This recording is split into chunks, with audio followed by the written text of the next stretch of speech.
You are listening to the audio edition of a Wednesday headline feature from Bare Metal Cyber magazine, developed by Bare Metal Cyber.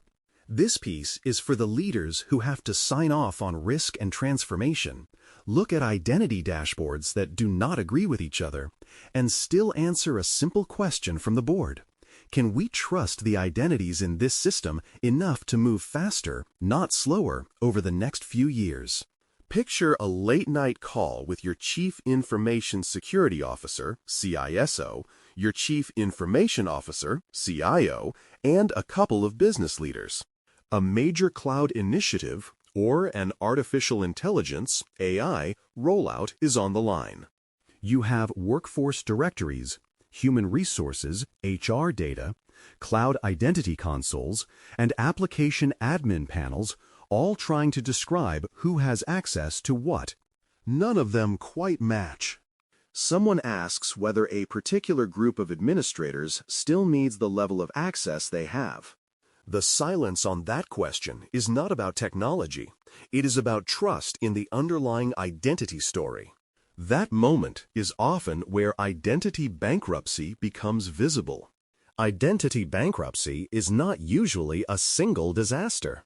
It is the realization that you no longer believe your own answers to two basic questions. Who is this, and what should they be able to do? On the surface, things can look fine. The organization may have strong authentication, clean-looking dashboards, and modern identity and access management (IAM) products in place. But beneath that gloss sits years of shortcuts, mergers, exceptions, and side doors. The result is a kind of slow-motion insolvency in your trust model. You are carrying huge amounts of identity debt, and sooner or later the interest comes due in the form of incidents, audit findings, and stalled projects. To make sense of that debt, it helps to think about identity like a balance sheet instead of a product catalog. On the asset side, you have things that make trust defensible: a single, authoritative source for people data, directories that align with that source, device identity you can actually prove, and joiner, mover, leaver processes that are observable end-to-end. On the liability side, you have orphaned accounts, stale entitlements, extra directories kept just in case, local administrators nobody can justify, hard-coded secrets and scripts, and approvals buried in old email threads. You may not see those items in financial statements, but attackers, regulators, and auditors see them clearly when something goes wrong. Most organizations do not go broke on identity overnight. They drift there through small, reasonable decisions that never get cleaned up. A contractor's account stays active because they might come back. A merger closes and the new business unit keeps its own domain and directory because the integration is Phase 2, and Phase 2 never arrives. A software as a service, SaaS, platform launches with local user accounts instead of federation to hit a deadline. An internal tool is granted broad admin rights because nobody has time to design finer roles. Each move is rational in isolation. Together, they create a landscape where no one can say with conviction how many identities exist, which ones are privileged, and which ones should have been retired years ago. Over time, people stop seeing these conditions as exceptional. Broken joiner, mover, leaver flows become just how things work here. Every major audit flags the same access issues, and remediation plans become more about managing findings than fixing causes. Security teams learn to live with the idea that nobody really owns the full identity story. Business teams build workarounds to avoid dealing with slow entitlement changes.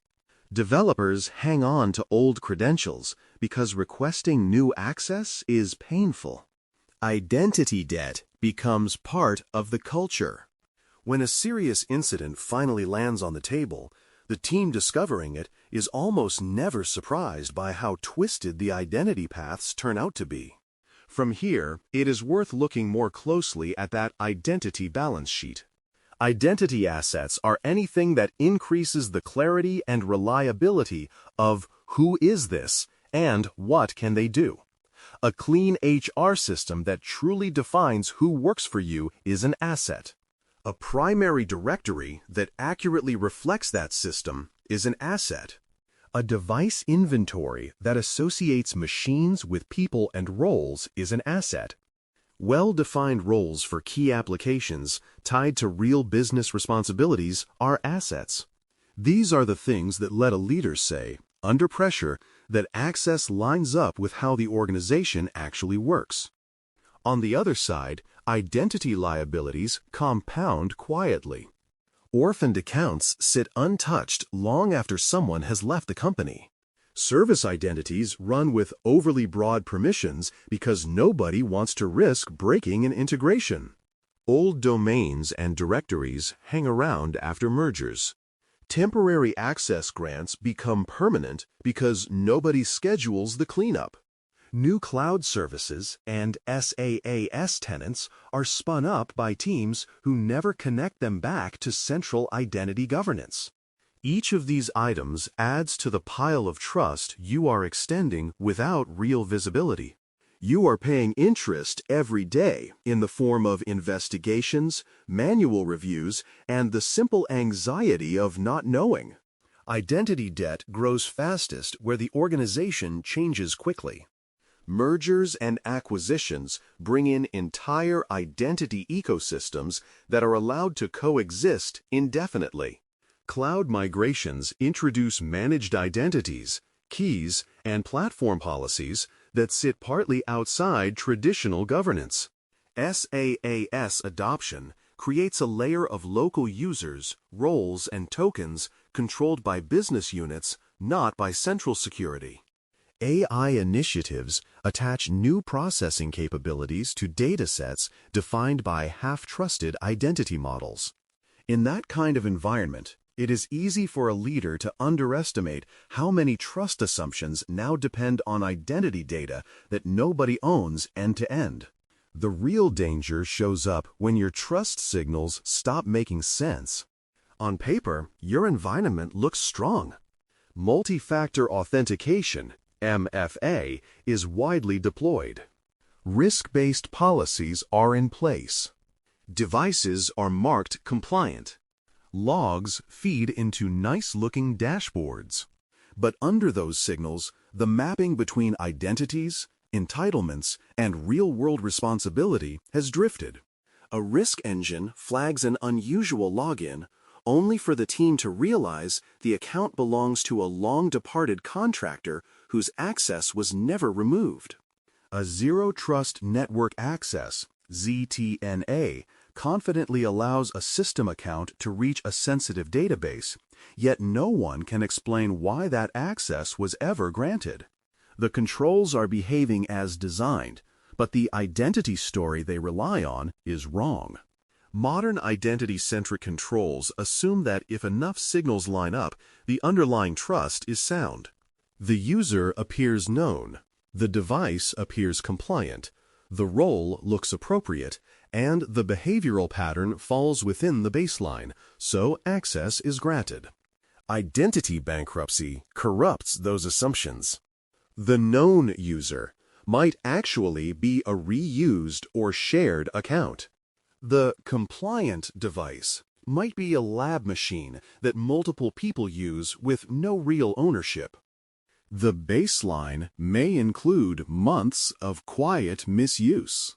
When threat hunters and incident responders start second-guessing the identity data behind alerts, you are seeing the cost of that corruption. They spend time verifying who an account really belongs to, instead of focusing on the behavior itself. This misalignment shows up in strategy too. Investments in fine-grained authorization, analytics, and segmentation produce less value than the business expects. Teams keep making exceptions to policies because rigid enforcement would expose all the inconsistencies in identity data. Power users and administrators operate under a haze of "do not touch this, we are not sure what will break," which undermines the idea of least privilege. When senior leaders ask, "How confident are we that these people and services should have the access they do?" the answers tend to circle around coverage metrics, not the integrity of the underlying identities. That is a red flag that your identity assets are not keeping up with your identity liabilities. Recovering from this situation means treating identity as an economy that needs restructuring, not a set of tools that need more tuning. The first step is to decide which systems are allowed to define reality. That usually means choosing one HR system that truly defines your people, one primary directory that reflects those people, one clear device inventory, and a limited set of platforms that manage privileged roles.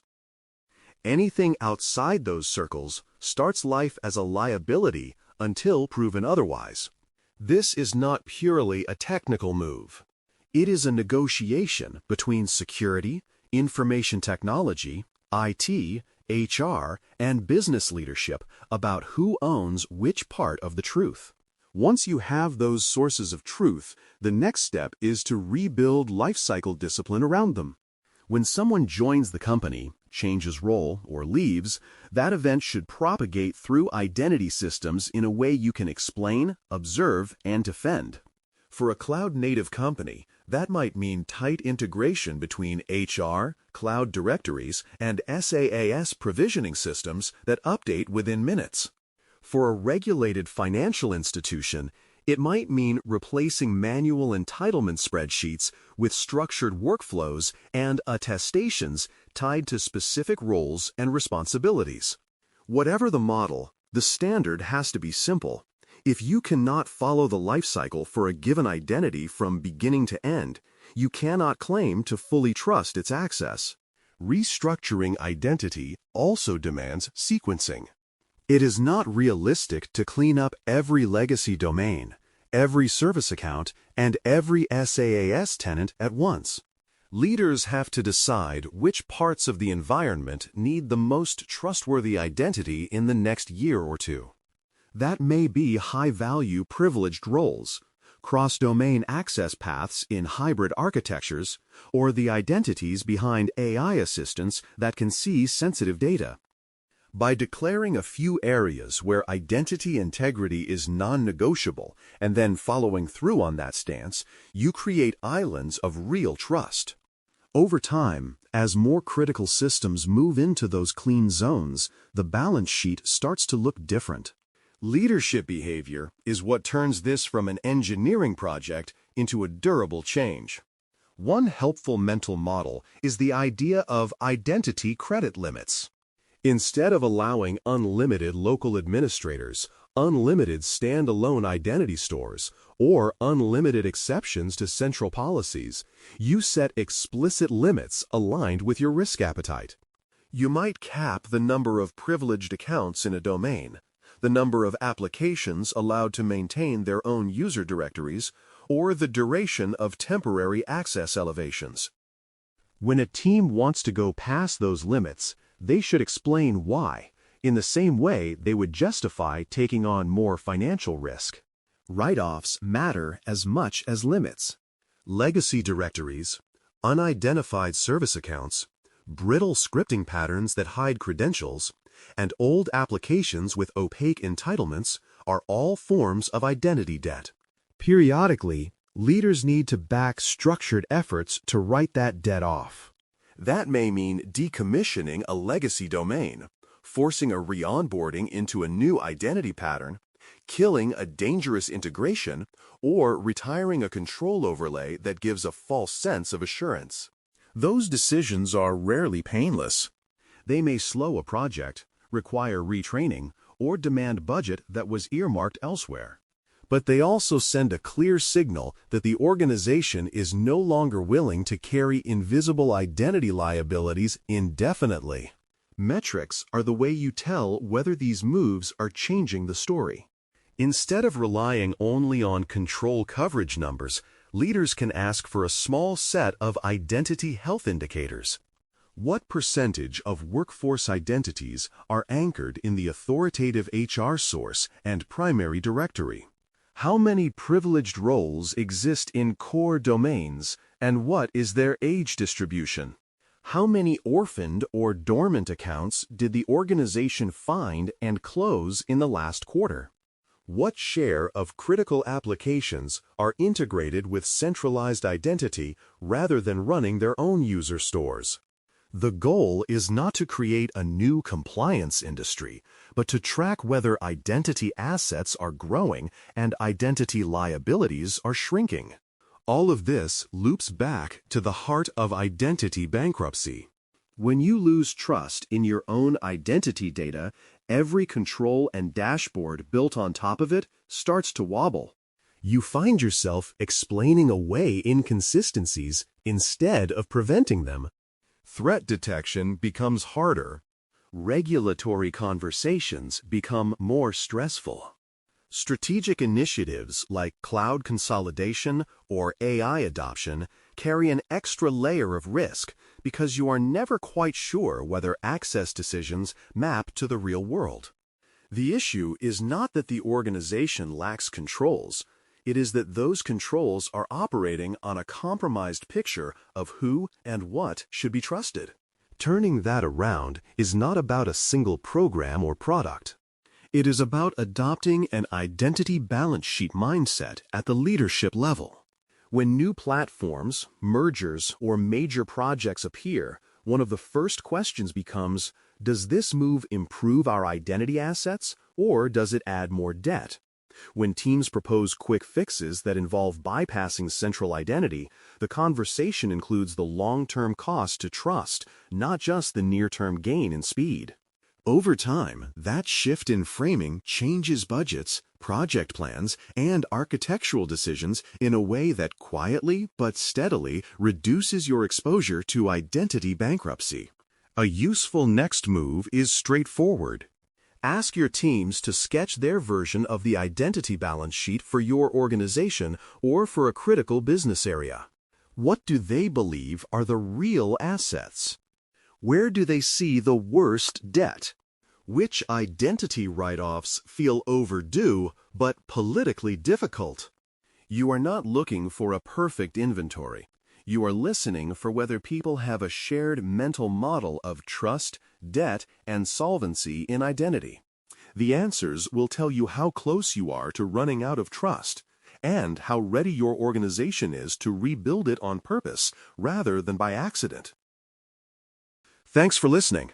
For more audio courses, daily newsletters, and more, please visit baremetalcyber.com.